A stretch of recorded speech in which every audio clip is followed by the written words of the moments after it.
Hey, everybody. Happy Friday. Happy Friday. We made it. I am so excited to have made it to Friday, but really excited to talk about today's topic, Microsoft Purview. Before we kick off, we're going to give it a few minutes before we really dive in, give people a chance to hop on. But, we'll say it continuously throughout. We appreciate you taking the time, whether it's your lunchtime on the East Coast, whether you're just getting started on the West Coast or anywhere in between. Really appreciate you joining us for today's session. So also, before we dive in, I know we have a lot of basketball fans out there, and I just have to call out, I didn't know if Ryan was going to make it this morning because Iowa, of which I'm not a fan, I'm an Iowa State person, so very excited for tonight, but Iowa beat Nebraska. It was tough. It was had it the whole game, and any other Nebraska fans out there probably are feeling it the same. We're glad you made it. We're glad you got over here. It was it was a challenge. Now you guys got to go beat them. That's fair. I am rooting for an Iowa State NCAA finals. We'll see. The whole state would. We'll see. If we're given that opportunity. That'd be wild. Interesting to see where that goes. So, all right. Well, we'll probably go ahead and get started. Again, thank you for joining us today. My name is Taylor Greiner. I'm the Director of Innovation at US Signal. And I'm Ryan McDonald, Solutions Architect here, focused pretty heavily in the Microsoft space. Perfect. If this is your first one of these, we really like to, keep it very, I don't know, casual, yep. Raw, right? Yep. We're gonna pull open the Purview portal. We are going to walk through the slide you're looking at. Our title slide, I think, for the first time, is the only slide I have today. So really try not to kill you with slides. Yeah, I like to get into more of the fun stuff. And please, if you have any questions as we go through, yep, be happy to answer. Or try our best to answer them as we go along. Purview is a huge product. I was just telling Taylor, it kind of reminds me back in elementary, middle school. You leave in May, go home for the summer. You thought you knew that friend, and all of a sudden they come back and they're 6'8". Yeah, but instead of every time you leave in May, it's like every other week they're releasing new features. Yes, absolutely. So I understand out there it is a bear to manage, but the fun part is there's a ton that you can do with it, a ton to make sure you're keeping your data protected, all while even depending on your licensing, E3, E5, a lot of fun stuff we can work with there. Yep, absolutely. Well, with that, I think we'll go ahead and move over. I think just checking, we're good with Ryan. Okay. So Ryan, like you said, Purview is a really big suite. Can you just kind of level set? What is Purview? Yeah. Right? Like for those that may be interested, haven't dove in, what are we looking at? So if anybody can remember about 5-10 years ago, before Purview, it was really Microsoft's Compliance Manager. And Compliance Manager has grown into what we all now know as Purview. It is your data security, risk and compliance, and data governance tool. Now, within all three of those categories, we have certain things with data loss prevention. We've got information protection. We've got data security, posture management, risk and governance. We've got eDiscovery and data governance, plenty of other items that we'll cover today. Extensive. Yes. Very extensive. Yes. Perfect. A big thing I want to touch here at the beginning of this, really what we're going to try to focus more on with Purview today is how we can protect our M365 data. That is really, when it comes to licensing costs, things like that, that is going to be the easiest thing to start out with. As we get going, I know there's, how can I protect Salesforce? How can I protect ServiceNow? Maybe some S3 applications accounts. Beyond. Yes. Yeah. Yep. And that's where Purview has the capability, just gets a little bit further along with their unified catalog, data map, and then starts getting into those licensing costs that aren't just included in E3, E5. We're looking more now towards those Azure fund costs of pay as you go, depending on ingestion, scanning, those types of things. So just wanted to touch on that first here, and I think we'll dive in. Perfect. Okay. Well, to start, kind of walk us through maybe it's somebody's first time clicking into the Purview portal. Just give us kind of an overview of, of what we're looking at, and then we can dive into some of the specific feature sets. Yeah. As everybody, if you're working in Microsoft tools today, logging in, you've got purview.microsoft.com. Logging in, you're going to get peppered with plenty of Copilot things here at first. Try your best to just keep going along and working on the setup here. I will say initially, Microsoft, it is no secret, major AI push. We've done AI demos here. I appreciate that they are rolling out tools and feature sets to help us secure that. Absolutely. Right? It is top of mind of everyone I talk to. And so the Purview suite is really, I think, Microsoft's answer for how we do this well. Absolutely. Trying to keep all those AI conversations not only protected, but also governance and those types of things, audit. So getting into the Purview portal here, you're going to get your nice little posture score talking about anything. Maybe we've got certain things high at risk, moderate, or things going on track there.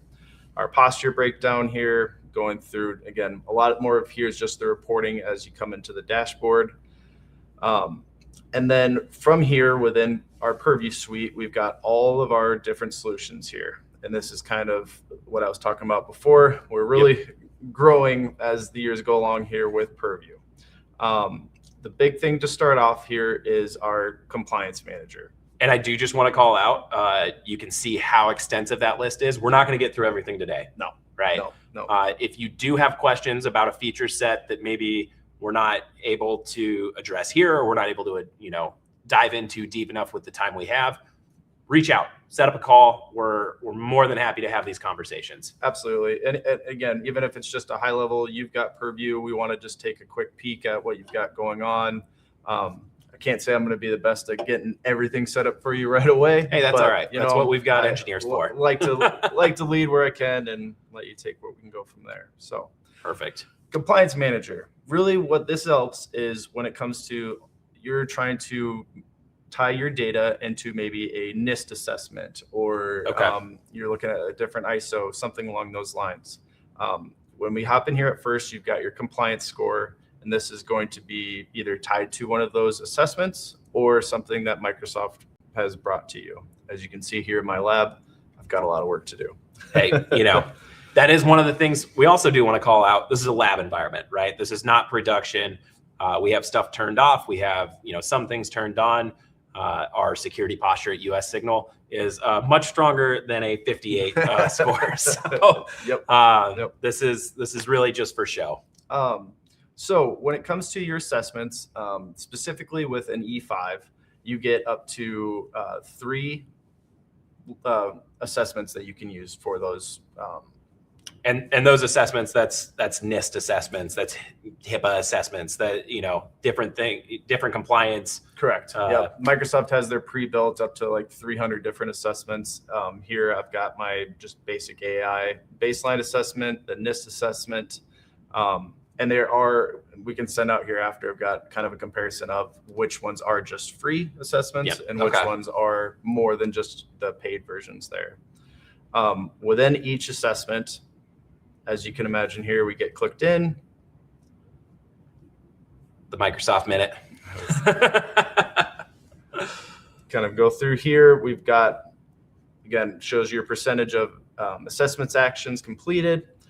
Kind of will help guide through those different services as well. We can see whether it's AWS, Azure, M365, and then what those improvement actions are there. If we go through and just select one here.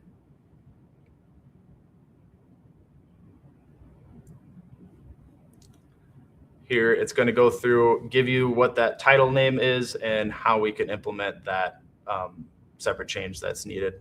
All of this, again, ties back to if you potentially have evidence to upload, to show with Microsoft. Really what this is doing, it's not going to go out and automatically make changes for you. This is just a guide for you to go out and make those changes, and then whether or not Microsoft will update your score in the back end or not. Some people love seeing that. All right, I need to get to 100. So that's the parts here where you're going to help Microsoft push further on those items there. Perfect. Okay. There are ways that you can also set up custom regulations as well. So we kind of dive in here. Most of the time, I would say we're probably going to be just fine using one of the pre-built templates in there. But if you were needing to create your own as well. Yeah, there are organizations that have, I don't want to call them oddities, but unique scenarios. Yep. So it's nice that Purview has the flexibility to support that as well. Yep, absolutely. So then another big part of the data security aspect within Purview is data loss prevention. I think everybody gets really excited to talk about DLP and how to make sure that our stuff is not going out. As Taylor mentioned before, a big piece to this is within AI. We really want to make sure that we're not potentially uploading documents to maybe a ChatGPT or anything like that. Yep.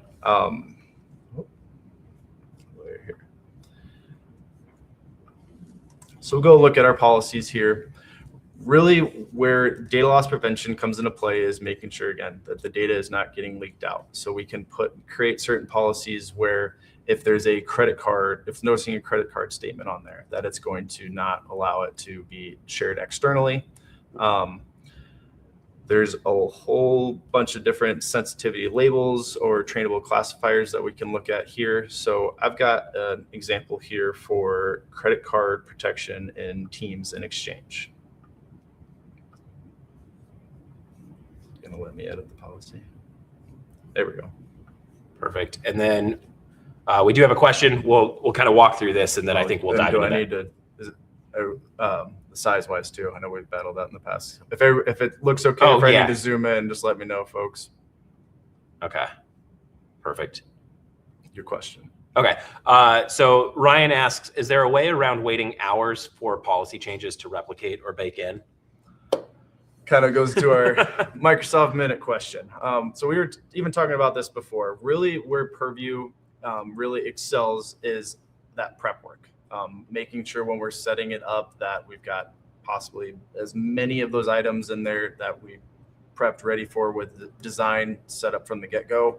And then unfortunately, it is a little bit of a waiting game, ensuring that the policies take place. I think for different aspects of Purview policies, there's ways you can force it to pull that down. But a lot of that, as I've seen, is more kind of a manual, not really a scripted. I guess you could script the manual intervention, but nothing kind of out of the gate that really enables that. Correct. Yep. Even when you make a change to your policy in DLP, you do get the alert that this could take up to 24 hours to take effect. So unfortunately, I know Microsoft's pushing further and further along. We're trying to help with the policy syncs and things like that. But as of today, there's not a quick sync. Not quite there yet. Yep. Yep. Okay. All right. So editing a policy. Yeah. So back here, you can assign admin units here within your Entra site. So if you want the policy, you'd only go to, I think, legacy organizational units. Same thing here with the admin units. And then where we want to apply this policy, that's where we can get specific of an actual email group or specific email, SharePoint sites, OneDrive accounts, Teams chat, channel messages, devices. What channels are we at risk of exposing information without going broad across everything? Yep. Big thing I want to call out here with devices and Teams chat, those are, when it comes to DLP policies, only available on the E5 license comparatively to the E3. So just something to be aware of. And then same thing goes here with instances and on-premise repositories. So instances are your Power Platform environments. So if you're doing Power Apps, Power Automate, wanted to ensure some DLP policies there, that's where we can start focusing on those pieces. Okay. Recently released, the last few months, has been something that people have been really looking for, to have that Power Platform protection. I think everybody's trying to build their own Power App these days. Well, especially with how agents are really starting to, kind of proliferate. I tried to use a big word and I got tongue-tied. Yes. They're getting built and distributed throughout these organizations. Power Platform is really kind of the way that they're delivering that, right? Yep. And then another neat piece here is people think Purview, my M365 data, but what about maybe on-prem? Yeah. We've got a file server, things along those lines. That's where we can also tie that in here on our scope as well. Remembering the pay model of on-prem, now that's more pay-as-you-go, ingestion, things along those lines, but being able to help on that. All right, so when it comes to the actual policy itself, so this was a template, but it's a credit card number detected. And what we're doing here, we've got our sensitive info type at high confidence, if it's getting one or any. Now the next piece here would be our actions. We're going to restrict access or encrypt the content depending on the locations. So this setup here, I'm blocking everybody. Blocking credit card numbers. Yep. But you can also say we're going to just block this only to people outside our organization. We want to make sure that we're notifying these users when they're maybe making these actions. There are ways that during this flow, they upload or they're going to go type a credit card into a chat to a Teams. We're going to give them a policy tip saying, hey, you shouldn't be doing this. And we can still make that follow up where it's a business justification, maybe XYZ reason why they need to send that credit card to Taylor. Yeah. Need Taylor to go buy something from me and make sure he's going to expense it, right? But that has to be done in that business justification. And then all of that, again, is tracked, is logged. Reviewed and approved. Correct. Okay. And there's no way that an admin could go back in later and delete that. It's all tamper proof in the investigation. So. All right. Yeah. Yeah, and as you continue to scroll down there, right, there's a lot of configuration options. There's a lot of, we can get really customized with this. Absolutely. Especially when it comes to the notifications when these either business justifications are happening or when we're seeing that data get blocked, we want to make sure we're letting people know. And then along with that, we can create even incident reports where things like this are happening. We make sure it's getting logged in the system to be able to investigate later, those types of pieces. Okay. Now, we're not even all the way through this yet, and there's opportunity for some pretty expansive configuration. So my question to you really would be, as a new to Purview user, is this something I can expect just to spin up and be operational in an hour, or is there some, planning and, working with your security team and working with IT and really making sure that we understand, what our rules are, what kind of compliance and configurations that we need in place that do require planning? Absolutely. Two answers for this. If you are an E3 user, okay, E3 environment, yes. Unfortunately, maybe fortunately, because it's great practice. We really want to understand, again, who's going to be touching our data, how are they going to be touching our data. A lot of that does require planning, and it's not just, okay, get in here, click a few buttons, okay, it should work, right? Yep. So yeah, to that point, there is going to be a lot of pre-design setup, but then the sky's your limit of how customized you want these policies to be. You can get even higher level of, okay, you can see here above, you don't have to have a separate policy per sensitive info type. We can add more sensitive info types here. Just broad, okay. Yep. Now, if you have E5, now this comes into play with what they call adaptive protection. This is more in the insider risk management piece, but wanted to call it out where by setting up adaptive protection, that is automatically going to set your baseline DLP policies for you.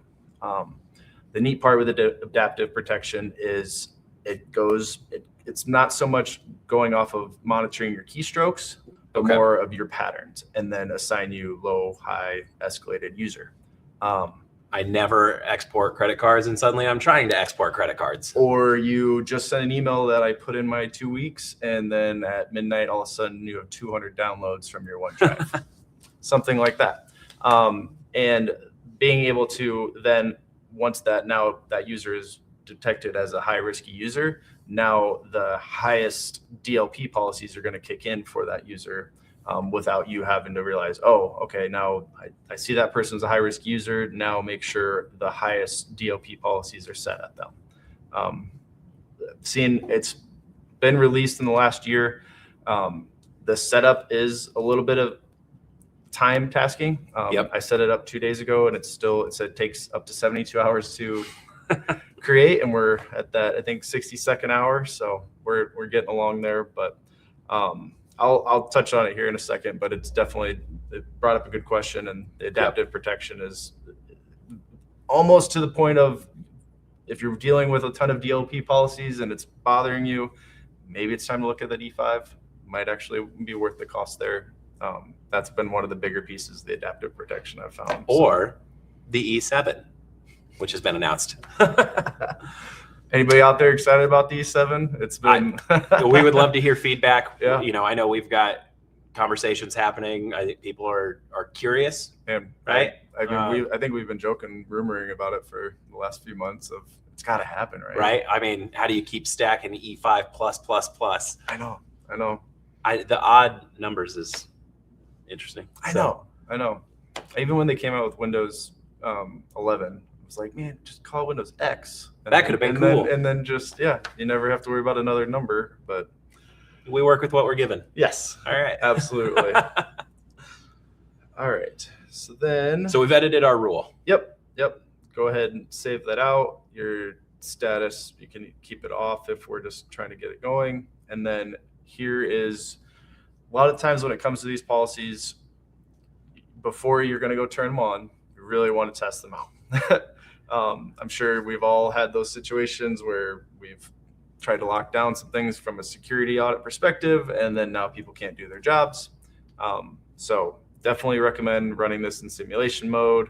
We can still show those policy tips, and make sure that, to your point, we're not crippling the organization because of a bad policy. Correct. I think we've all heard horror stories. I think we've been a part of a couple of them.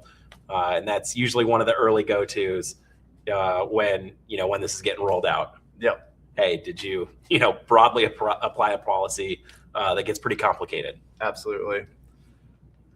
So let this save. All right. And so with this submitting, if you remember, right, and we didn't really make any edits, so we should be good. But now we would get into the 60-minute to 24-hour scenario. Yep. So if I go back here. So we're back in Purview. The big thing to the question before, a couple of things to check when you're troubleshooting, like why isn't the policy taking, things like that. If I would have made a change here, we would have seen sync in progress. Yep. Once you see sync completed, that should be at least that next step for you of, okay, this should be working. Now let's go do some testing. We can dive in a little bit further if we need to, but start there and see if Microsoft has even synced it yet. Correct. Okay. Yep. One other thing to call out here, you'll start seeing as Microsoft keeps pushing more Copilot recommendations, things like that. When you get in, you'll kind of be guided through a get started here on your policies for Copilot interactions. And it'll kind of go through what those policies are, how to get them set up, and go through kind of the test simulations there. Perfect. Yeah. Okay. So we've got the policy in place. Are we able to show, and I don't know if it has pushed down yet, but show an email being intercepted? Yeah. Right. Yep. I believe I have that. And we have a couple examples predefined in case timing wise it doesn't work well with our webinar. We can show you kind of the output and what that may look like. But I do want to see if it will fire off.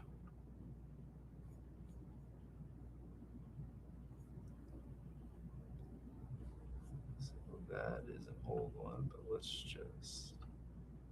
All right. So you're okay. So here we've got the policy tip. Message appears to contain a credit card number. Sharing this may violate our policy. And this is a fake company. Correct. Yes. Go ahead and put in the override. I need to share for a business reason. Yep. I would hope that we train our users to be a little bit more descriptive, or Yes. if that's the reason we deny it, but for the sake of this demonstration. Yep. So now I've got the justification in there. I go to share.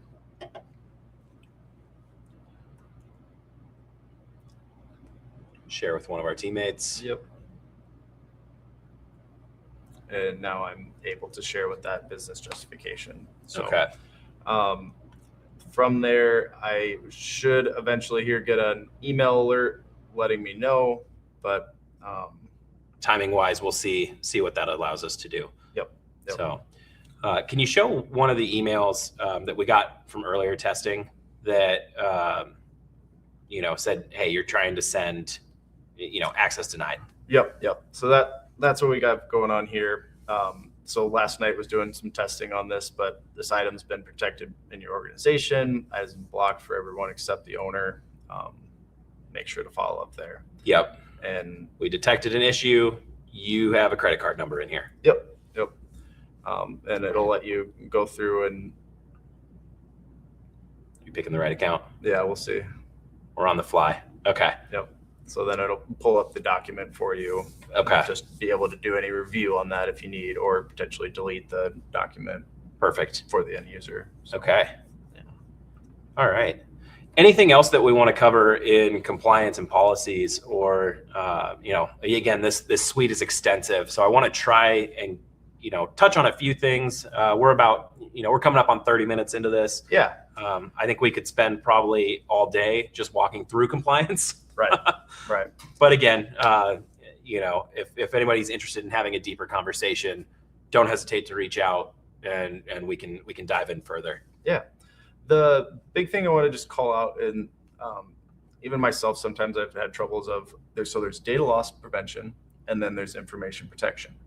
And to some folks out there, that may be like, how is that not the same thing? What's right? the difference? Right. Yeah. Right. Really, where data loss prevention, where that comes into play, is data leakage. We're going to really make sure we're knowing when to block data being shared externally, those types of things.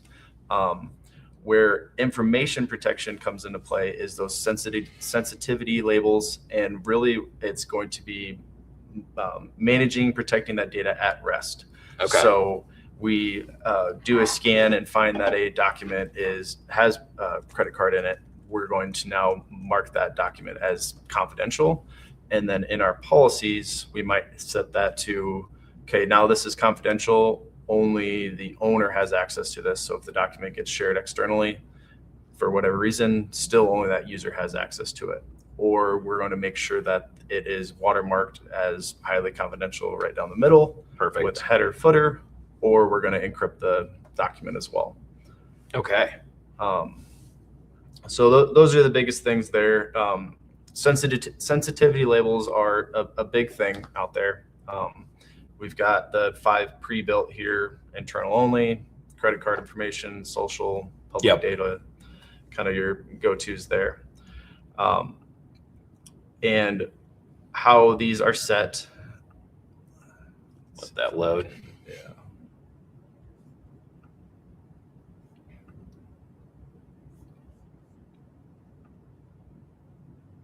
All right, so we've got the label, and clicking into There editing that. There we go. We can mark label colors, things like that. But when we're defining the scope for the label here, this is where we can have it look at our files, Fabric, Azure, emails. And how extensive do we want to get with? Correct. Okay. Yep. And meetings. Perfect. And then here's where we can apply who's going to actually be able to access it, or any content marketing with the headers and footers and things like that. Perfect. Okay. The other piece to this with sensitivity labels is trainable classifiers. So think of sensitivity labels as those hard set. I've got a regex, lookup, making sure to look up credit cards, personal data, those types of things. Trainable classifiers are going to be like our internal quotes, or something that's more specific to your things that are proprietary to us as an organization, but maybe not generally the same across the board. Yep. And maybe we want to be able to apply certain policies on if it is a quote, making sure it's not getting shared externally. We need to be able to train Purview on what is a quote and what is not a quote. Yep. So going through that with the trainable classifiers, basically you set a SharePoint library with all of your information. Can be on-prem as well if you've got a folder structure where all that information is. And now we can run a report of basically doing that training of this is good, and then give it a sample information of maybe what documents are not a quote. Yep. Really start to build out that AI model to support that. Yep. And this is definitely one that obviously gets a little bit more into the weeds. Yep. But again, if you're really trying to get something set up for a policy of protecting your quotes or protecting any proprietary information, there is the possibility to be able to do that. The one thing I will add, right, if you're paying attention to the AI space at all, which is really hard to not do, right? These models are getting so good. Their ability, as a classifier, to you don't need a ton of training data, and then you don't need it to be perfect. Like I remember trying to build software to, pull data out of, insurance documents and things like that. And, prior to the models that we have now, it had to be so consistent. It was so tedious. You could give it PDFs and different things, and they can be slightly off. Somebody may handwrite something. Like these models are so good at pulling this data. It's getting insane. It is. And even once it's done, it's going to go through a little bit of a question Q&R of you of, okay, here's one that maybe we weren't quite sure to identify. Can you help us a little bit further? As you go along, there's just more questions, and the more we can train it, the better it's going to be able to identify on that. Perfect. We did get another question, and Ryan, I'll let you kind of decide if we want to answer this now or later. But can you elaborate on what DLP functionality is lost when not using endpoint DLP for Purview? And I think we could probably dive into that here in a little bit. Yeah. So endpoint DLP, what you're going to get there is like USB control, some of the network level DLP aspects there on the device itself, the files on the device itself, rather than them working on OneDrive, email, SharePoint, those types of things. So perfect. Yeah. Just double checking time. One other piece I want to talk through, just high level communication compliance. So what communication compliance is basically that monitor in your network, looking at emails, Teams, Viva, making sure we're not seeing any harassment, making sure we're not seeing any insider trader messages, things like that, or any regulatory slip-ups. Yep, things that go beyond just a credit card or a social security number. Correct. Yep. Okay. Yep. So those are the big pieces there with communication compliance. And then eDiscovery is going to be more of your legality aspects, legal holds, things like that. Want to make sure to call out. So for E3, you've got 90 days for retention, and E5, you've got 1 year of retention. Okay. There is the capability to up to 10 years once you're on E5 for any HIPAA reasons or things like that. But that is a what does the E7 provide? We just keep going back to that. That's fun. Oh, I'm excited to see it actually launch here in May. I know. It will be exciting, especially the Agent 365 stuff. Maybe we'll have to. Yeah, I think that may be a May or June webinar topic. Yep. We like to make sure we're hitting stuff that is top of mind for sure. Absolutely. Another piece to talk here is data security investigations. Why I kind of want to talk about this right after eDiscovery. So the big piece here is eDiscovery is more for your legal team, your lawyers, when they're doing those types of investigations. Data security investigations is more for your SOC team when you're trying to figure out, okay, we saw there was data leak at 2 a.m. What happened? What can we go through to make sure who touched the file at what time? Where did that file go? Maybe why didn't it get blocked? Kind of that audit trail. Correct. Okay. Correct. Perfect. The next piece kind of going along with Purview, just because it's also tied here with data security investigations, you'll see in Purview where we've got certain items with unified catalog, data map, data policy.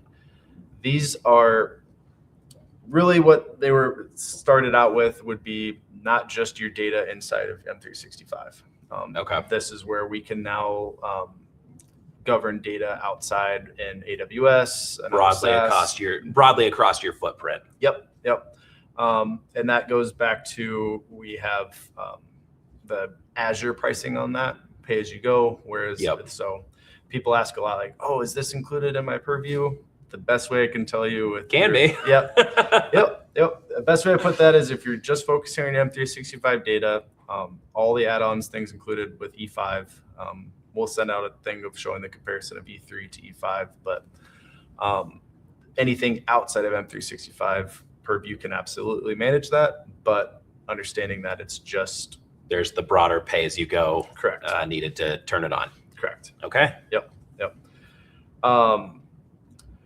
But with the unified catalog, really what this is your dashboard. And once you're set up with all your data, you're trying to find out, where is my weak spot when it comes to data security? Where are the quotes for XYZ company? And it's not only going to look at your SharePoint data, but it can go look out in Salesforce. It can go look out at another SaaS product for you. Okay. Yeah. So this is really exciting. If you've listened to me talk at all over the last, year and a half, have really kind of adopted this multi-cloud mindset, right? But like an organization, to really be successful in 2026 and beyond, cannot just live in a single environment, right? It's just not reality. No. And so as you are looking at the tools you use across, your landscape, right? Something like Purview is a tool that does allow you to take advantage of multi-cloud capabilities. Absolutely. I mean, we've seen in the last year, AWS has gone down, Microsoft's gone down. Yeah. Stuff happens, and that's where we're starting to really talk to customers. Multi-cloud is not as crazy as it used to sound. It used to be, oh man, what's the phrase? One pane of glass. Yeah. Single pane. Right. Yeah. That strategy moving to that multi-cloud has more just become, it's moving from nice to have to, a requirement in today's, day and age of these apps and services. Yep. So to his point, you can be multi-cloud, have one pane of glass for your data governance here with Purview. Perfect. Okay. I think other than that, I can go into way more detail on this, but just time constraint, and just wanted to kind of give everybody, just dip their toes into what Purview is, what we can do with it, and really hopefully help you guide you along further in your Purview discovery. Perfect. Yeah, Ryan, we really appreciate you, pulling this up, just walking through, kind of giving, that insight into its capabilities. As we can see in the list, even if you click expand all, right? Like it's extensive. We're not, we weren't going to be able to hit everything. But again, if you have, questions, beyond this, feel free to throw questions into the chat and we'll try and get those answered. But if you have maybe more technical questions or want to dive into something deeper, don't hesitate to reach out to Ryan or myself, or if you're, a current customer, your account team.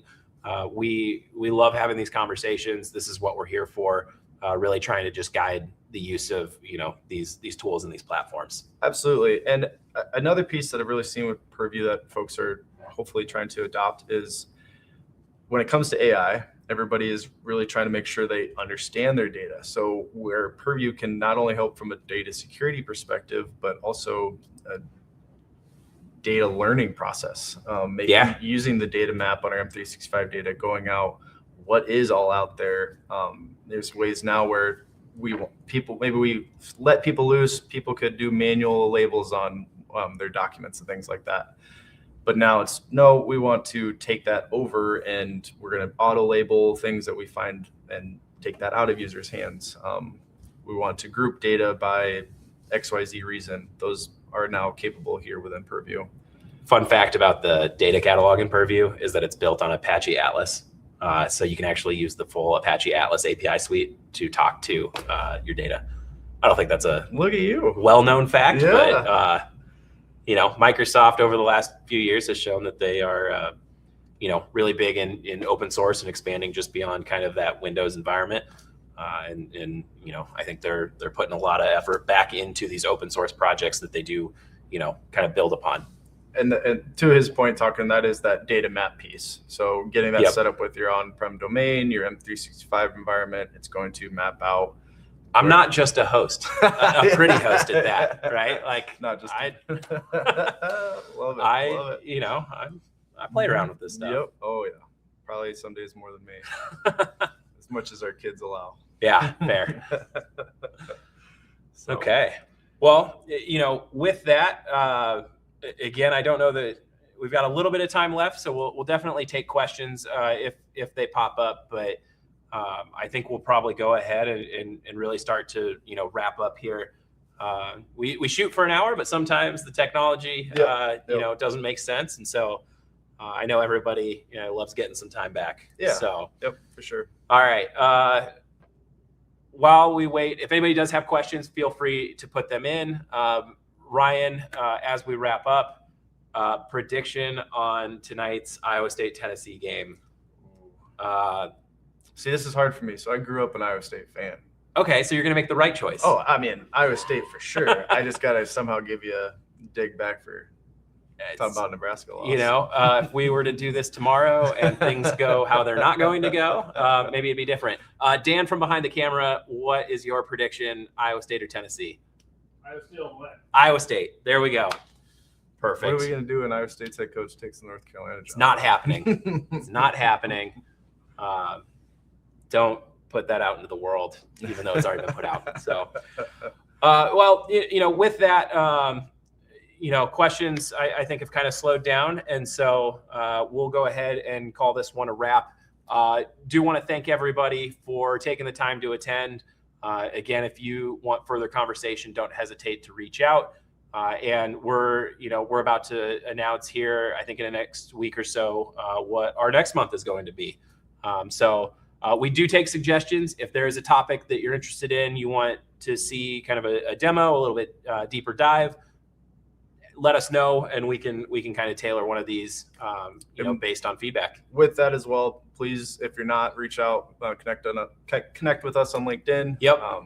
We're avid on there, trying to just send out. I mean, we're always getting new updates from Microsoft, always getting new fun stuff. Absolutely. Coming out, so. Yep, for sure. So, all right. Well, thank you, everybody. And we look forward to hosting you next time as well. Take care. Happy Friday.